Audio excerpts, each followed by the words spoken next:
بے شک وہ لوگ جو اللہ کی نازل کی ہوئی کتاب چھپاتے ہیں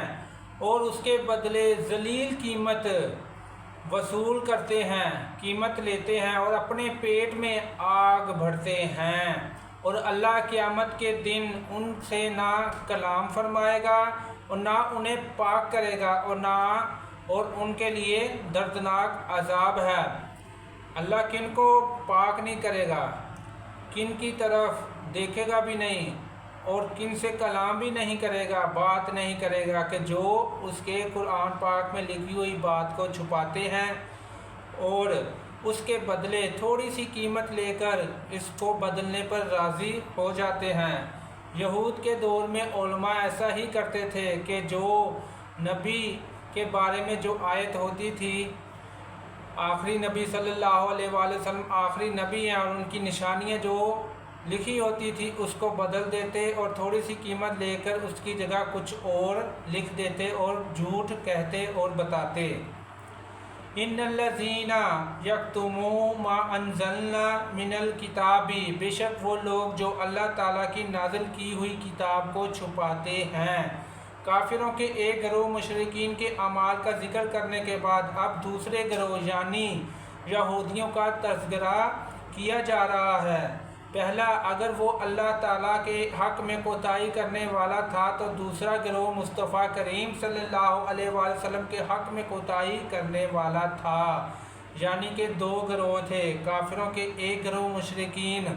جو اللہ کی نافرمانی کرتے تھے، اور دوسرا گروہ مشرکین یعنی یہودی مشرکین اور یہودی، دوسرا ایک مشرکین اور دوسرا یہودی۔ مشرکین اللہ کی نافرمانی کرتے تھے اور یہودی آپ صلی اللہ علیہ وآلہ وسلم کی اطاعت نہ کرتے تھے اور نافرمانیوں پر نافرمانیاں کیے جاتے تھے۔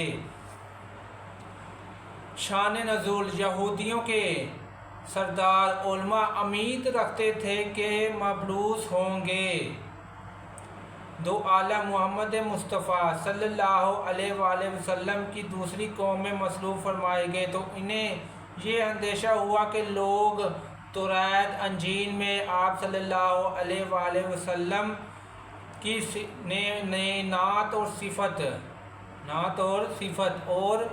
آپ کی وقت نبوت کا بیان تھا تو انہوں نے اسے چھپا دیا۔ اس پر یہ آیت نازل ہوئی کہ تم لوگ کیوں چھپاتے ہو اور اس کے بدلے تھوڑی سی قیمت لیتے ہو، تم اپنے پیٹوں میں آگ بھرتے ہو، اور اسی عمل کی وجہ سے اللہ نہ ان سے کلام کرے گا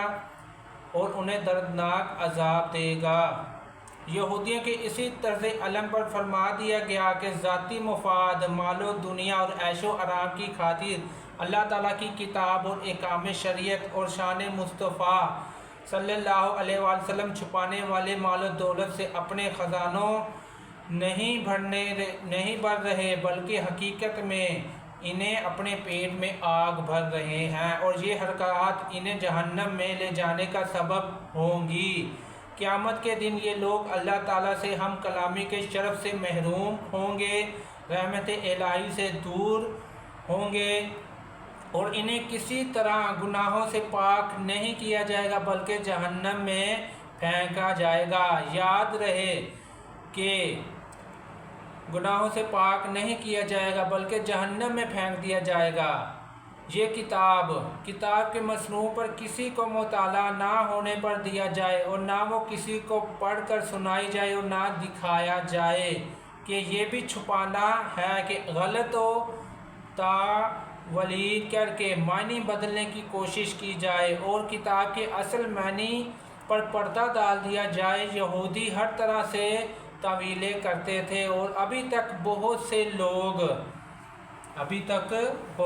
لوگ اسی طرح کا طرز علم جاری ہے کہ قرآن پڑھ کر توحید الہی کی غلط تشریح کرنا، عظمت مصطفیٰ صلی اللہ علیہ وآلہ وسلم کی آیات کو چھپانا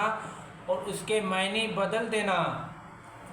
پردے اور سود وغیرہ کے متعلق آیات کے معنی میں طرف کرنا، سب اسی فعل حرام میں فعل ہے۔ آپ نے دیکھا ہوگا کہ پردے کے بارے میں جو بھی آیات ہیں اس کو بدل کر کہا جاتا ہے کہ پردہ نہیں کرنا چاہیے، اور حضور آخری نبی صلی اللہ علیہ وآلہ وسلم کا واضح فرما دیا گیا کہ اللہ اور اس کے فرشتے آپ صلی اللہ علیہ وآلہ وسلم پر درود و سلام بھیجتے ہیں تو اے مومنو، اے ایمان والو، تم بھی بھیجو۔ تو اس آیت کو بھی بدلنے کی کوشش کرتے ہیں، مگر افسوس وہ نہیں بدل سکتے، کیونکہ یہ تورات اور زبور نہیں بلکہ قرآن ہے، جس کا وعدہ اللہ نے خود لیا ہے۔